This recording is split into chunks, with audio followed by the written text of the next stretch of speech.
Your honour, इस case का शुमार उन केसेस में होता है जिन्हें ओपन एंड शट केस कहा जाता है। ये सही है योर ऑनर कि मुल्जिमा ईला सिंघानी ने अपनी बहू और ललित अजमेरा को छुड़ाने के लिए 10 करोड़ के हीरे मरहूम जोगी को दिए। यह भी सही है योर ऑनर कि जोगी से बदला लेने के लिए वो खुद बल्दानिया स्टेट गई। ये सब वो अपने बयान में कबूल कर चुकी है योर ऑनर, लेकिन ये बिल्कुल सच नहीं है कि जोगी से उसकी सारी जायदाद छीनने के बाद भी इन्हें चैन मिला। ऑब्जेक्शन योर ऑनर, जोगी की जायदाद किसी ने छीनी नहीं है। प्रॉपर्टी बिकने का एग्रीमेंट बना है और उसी एग्रीमेंट की कॉपी इसी अदालत में दाखिले दफ्तर की जा चुकी है। Objection sustained. Thank you your honour. खरीद करी सही योर ऑनर, अगर 300 एकड़ में फैली हुई रियासत और 13 एकड़ में फैली हुई यह हवेली यानी कि रॉयल पैलेस सिर्फ 1 रुपए में खरीदा जा सकता है तो it's okay for me, I have no objection. लेकिन मेरा यह पॉइंट है ही नहीं योर ऑनर। मेरा पॉइंट यह है कि मरहूम जोगी को इतनी बड़ी सजा देने के बाद ईला सिंघानी को तसल्ली हो जानी चाहिए थी, जो नहीं हुई। आधी रात को योर ऑनर एक गोली चल। मैं अपने फाजिल दोस्त को फिर से याद दिलाना चाहता हूं कि पोस्टमार्टम रिपोर्ट के मुताबिक इस जोगी के जिस्म से 2 गोलियां मिली, 1 नहीं। ऑलराइट योर ऑनर, 2 गोलियां मिली। पोस्टमार्टम की रिपोर्ट मैंने भी पढ़ी है। इनफैक्ट मैं कोर्ट से इजाजत चाहता हूं कि पोस्टमार्टम रिपोर्ट के पैराग्राफ 6 को मैं अदालत के सामने पढ़ सकूं। इजाजत है। Thank you your honour.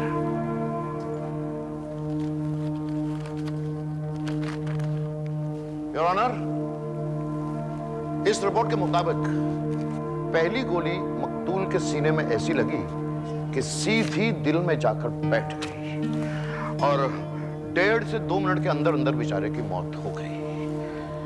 दूसरी गोली योर ऑनर दिल से जरा हटकर राइट साइड पर थोड़ी नीचे पसली में जाके फंस गई योर ऑनर। पहली गोली लगने से उसके जिस्म में से बेहद खून निकला, जिससे उसके कपड़े लेफ्ट साइड के कपड़े लथपथ हो गए योर ऑनर। जबकि राइट साइड में जो गोली जहां लगी थी वहां सिर्फ खून का छोटा सा धब्बा पाया गया योर ऑनर। इसका मतलब यह हुआ कि मौत पहली गोली से हुई है और दूसरी गोली तब चलाई गई योर ऑनर जबकि बेचारे को मरे हुए कम से कम 15 मिनट हो चुके थे, क्योंकि उसके जिस्म का खून जम चुका था your honour.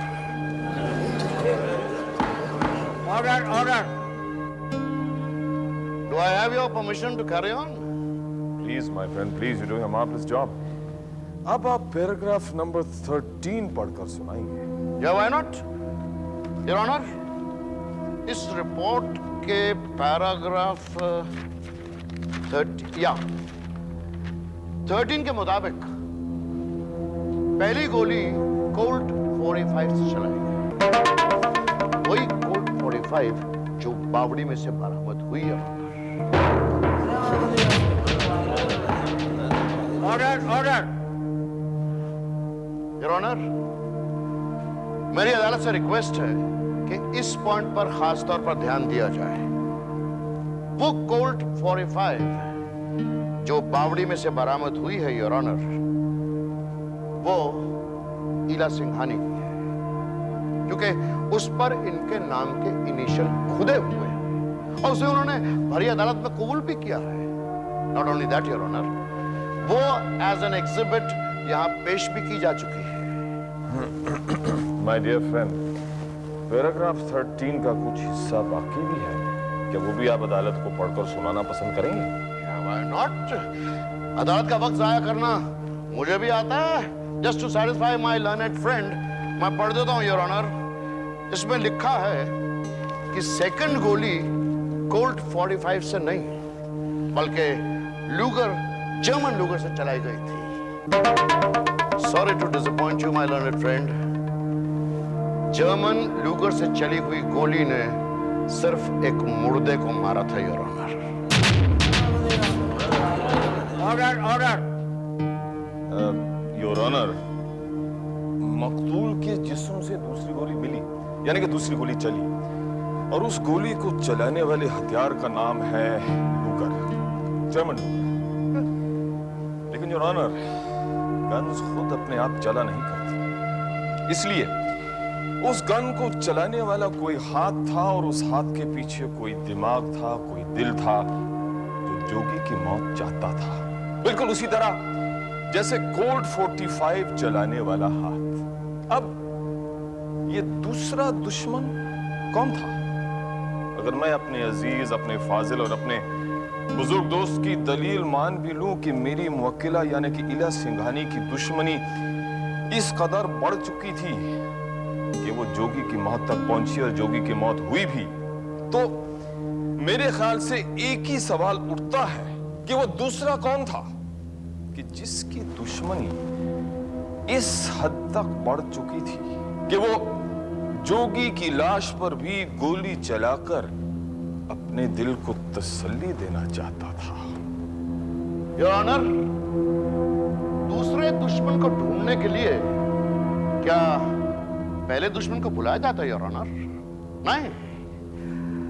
My learned friend, इंसान के दो हाथ होते हैं। अच्छा, आई मीन नॉर्मल इंसान के, और दोनों हाथों में पिस्तौल हो सकती है, your honour.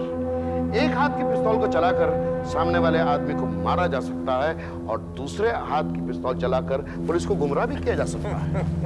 My dear friend, आपके दिमाग की उपज इस कदर जरखेज है कि आप अगर नॉवल लिखें तो एगाथा क्रिस्टी और शर्लॉक होम्स आपके साथ फोटो खिंचवाने के लिए खुद ब खुद कब्र से निकलकर आपके पास पहुंच जाएंगे। Come on, I'm surprised. You don't know I've already written a novel. अगले महीने वो पब्लिश हो रही है।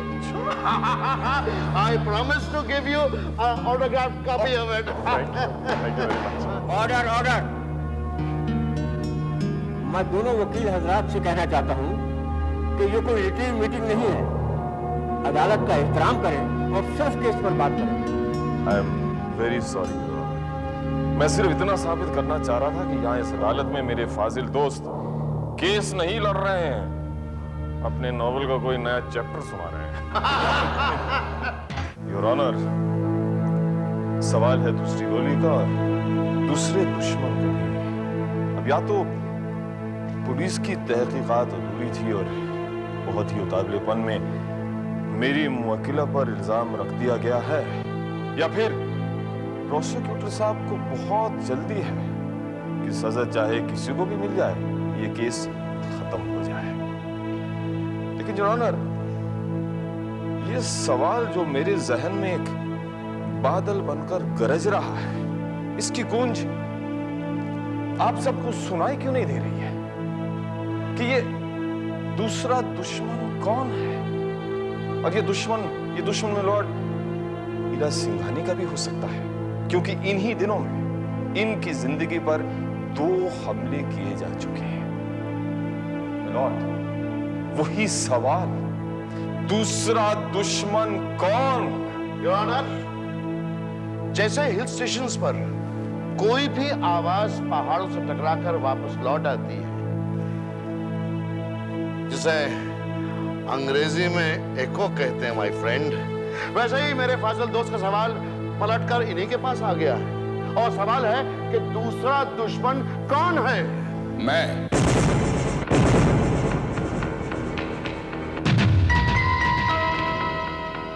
यानी हसमुख अजमेरा।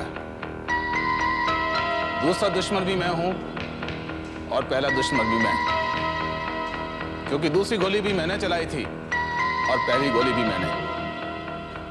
प्रिंस जोगी का खून मैंने किया है। तो?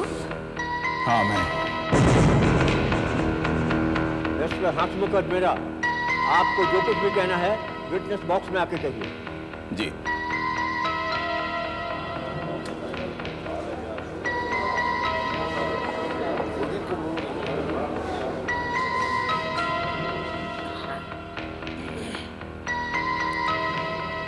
सीता पर हाथ रखकर कसम खाइए, जो कुछ भी कहेंगे सच कहेंगे, सच के अलावा कुछ भी नहीं कहेंगे।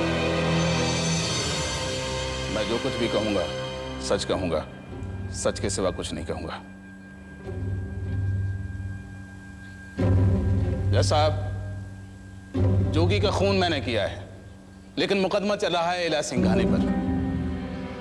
मेरी वजह से कोई फांसी पर चढ़ जाए तो मेरी जिंदगी तो बच जाएगी, लेकिन ऐसी जिंदगी बचाकर मैं करूंगा क्या? मेरी वजह से मरने वाला सिर्फ एक बार मरेगा, लेकिन मैं तो इस जिंदगी में बचकर 1000 बार मरूंगा इसकी वजह से। योर ऑनर, ये ड्रामा इस अदालत में दोबारा खेला जा रहा है, your honour. I mean it is the repeat performance.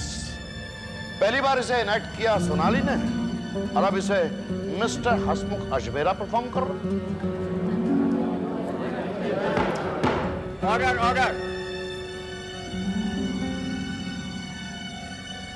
Mister Ajmera, private detective Malti Joshi को बल्दानिया में ये पिस्तौल मिला। क्या ये पिस्तौल आपका है?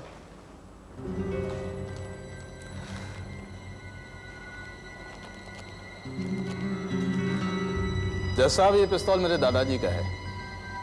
फर्स्ट वर्ल्ड वॉर में किसी जर्मन सोल्जर से छीना था उन्होंने। जंग के बाद ऐसे पिस्तौल हर एक सोल्जर को इनाम में मिल जाया करते हैं। पिछले 60 साल से यूं ही पड़ा था बगैर इस्तेमाल के। और फिर 60 साल के बाद आपने इसको इस्तेमाल किया? हाँ, 60 साल पुराना होने के बावजूद भी ऐसे चला जैसे जमे हुए मक्खन में गर्म छुरी चलती है। वाकई आपने प्रिंस जोगी का खून? जज साहब, वो प्रिंस, भिखारी और क्रिमिनल में कोई फर्क नहीं है। मेरा सोने जैसा बेटा किडनैप किया गया, उसके दिमाग पर क्या असर पड़ा होगा? ऐसे मुजरिम को मैं माफ कर देता? मुझे किडनैप करके ले जाते, मुझे मार भी देते तो शायद मैं उन्हें माफ कर देता। लेकिन जब बच्चे किडनैप हो जाएं तो माँ बाप पर क्या गुजरती है सो तो है ही, लेकिन बच्चों पर जो गुजरती है उसके लिए इन किडनैपर्स को कभी माफ नहीं किया जा सकता। लेकिन प्रिंस जोगी का खून करने के बाद आपने अपने आप को पुलिस के हवाले क्यों नहीं किया? मैं इंतजार करता रहा ये देखने के लिए कि पुलिस मुझ तक कब पहुंचती है। जब पुलिस नहीं आई तो मुझे खुद यहां आना पड़ा।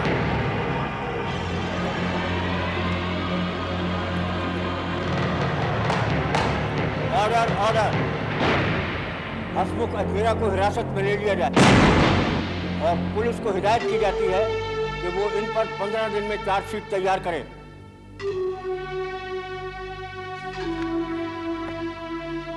तब तक के लिए अदालत मुलतवी की जाती है।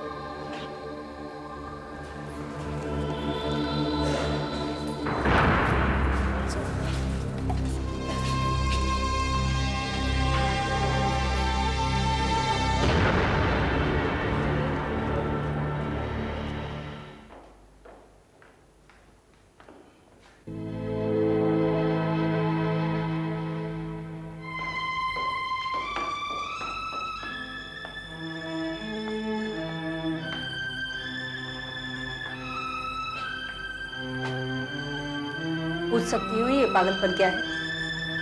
क्या? तुम्हें शहीद होने के लिए किसने कहा था? हो सकता है जोगी का खून मैंने किया हो। झूठ। तुम किसी का दिल दुखाकर उसे आत्महत्या करने के लिए मजबूर कर सकते हो, लेकिन किसी का खून नहीं कर सकते। तुमने ऐसा क्यों किया? तुम नहीं समझोगी। समझाओ। ये देखने के लिए कि तुमने जेल में रहकर कैसा महसूस किया होगा। कैसे झूठ? तुमने कहा था विधवा का दर्द समझने के लिए खुद विधवा हो जाना जरूरी नहीं।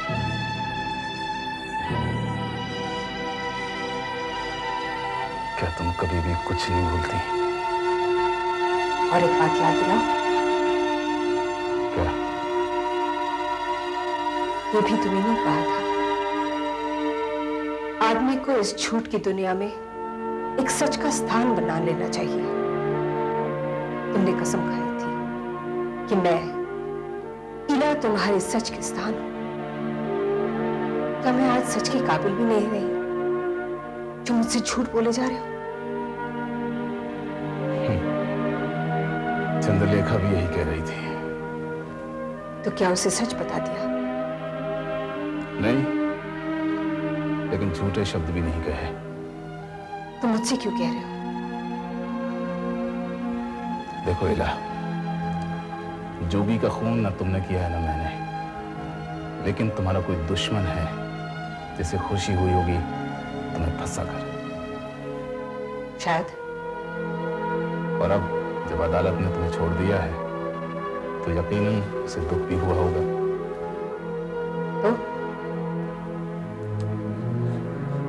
तो तुम्हारा वो दुश्मन परेशान होकर कोई गलत कदम उठाएगा, और कोई भी कदम उठाने के लिए उसे अपनी छुपी हुई गुफा से बाहर आना पड़ेगा, और तब कानून उस पर एक बाज की तरह झपटेगा। और वो बाहर नहीं आया तो? बाहर आके भी अगर वो खामोश रहा तो तुम्हें सजा हो सकती है, जानते हो ना? देखो, मेरा बुरा करने में उसका कोई भला नहीं है, और ये तो तुम भी मानती हो कि वो तुम्हारा बुरा चाहता है। और तुम? मैं तो हमेशा तुम्हारा भला ही चाहता हूं। तुम्हारा भला करके मेरा बुरा हो ही नहीं सकता। दरअसल वो हमारे तुम्हारे रिश्ते के जाल में फंस गया है। रिश्ता? हाँ, और मैंने इस रिश्ते को यूज किया है। जाने दो, तुम्हारी समझ में नहीं आएगा। दरअसल उसके लिए मैंने ये खेल खेला है। खेल खेला है ना? जिस रिश्ते को तुम यूज कर रहे हो, उस रिश्ते को सच मानकर मैं यहां आई हूं।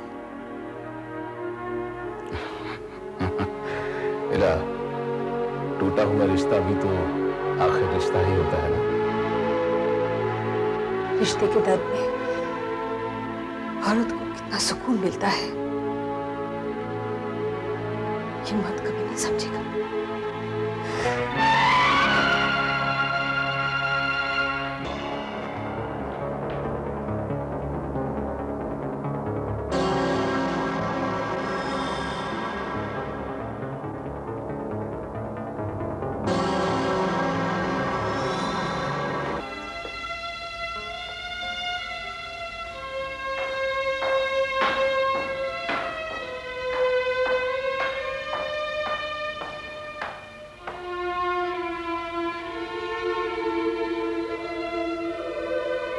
हमदर्दी से कुछ तसल्ली तो मिली होगी।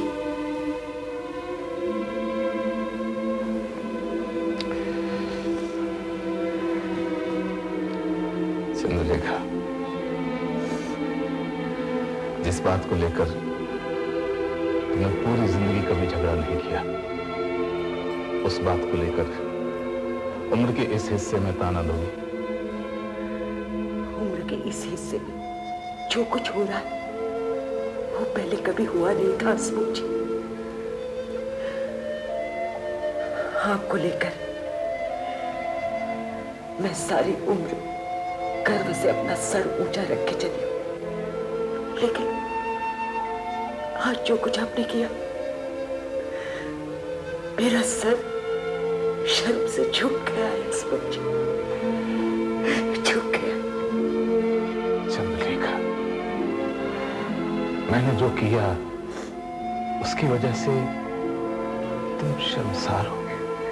मेरा पति अगर किसी पराई औरत के लिए उसके खून का इल्जाम अपने सर पर ले, तो क्या मुझे इस बात पर गर्व करना चाहिए? तुम मालूम है इला ने खून नहीं किया है। मैं नहीं जानती कि इला ने खून किया या नहीं किया, लेकिन हसमुख जी, मैं इतना जानती हूँ कि खून आपने नहीं किया। हाँ, मैंने नहीं किया है, मगर किसी की मदद करना बड़ी बात है। किसकी मदद करना चाहते हैं आप? कितने लोगों की मदद करते हैं आप? आज तक कितने लोगों के खून का इल्जाम आपने अपने सर पर लिया है? हसमुख जी, आपने जो ये हरकत की, मैं आपको जिंदगी भर माफ नहीं कर सकती, कभी माफ नहीं कर सकती। चंद्रलेखा, चंद्रलेखा, क्या तुम मुझ पर विश्वास नहीं रहा? हसमुख जी, आपने कहा था कि वक्त आने पर बताऊंगा। क्या वक्त आने पर यही बताने वाले थे, यही दिखाने वाले थे?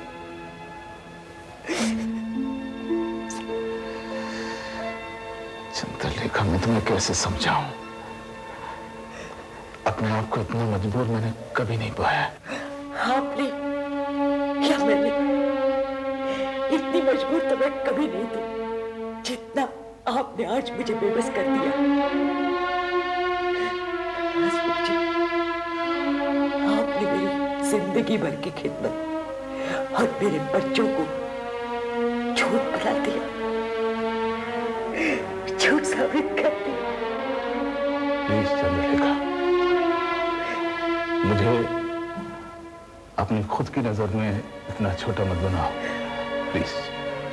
मैं अपनी नजरों में इतनी छोटी हो चुकी हूँ कि मैं अपने आप को कभी माफ नहीं कर सकती, कभी माफ नहीं कर सकती। मेरे और आपके रिश्ते को किसी और ने नहीं, आपने गाली दी, आपने गाली दी हसमुख जी, आपने गाली दिया।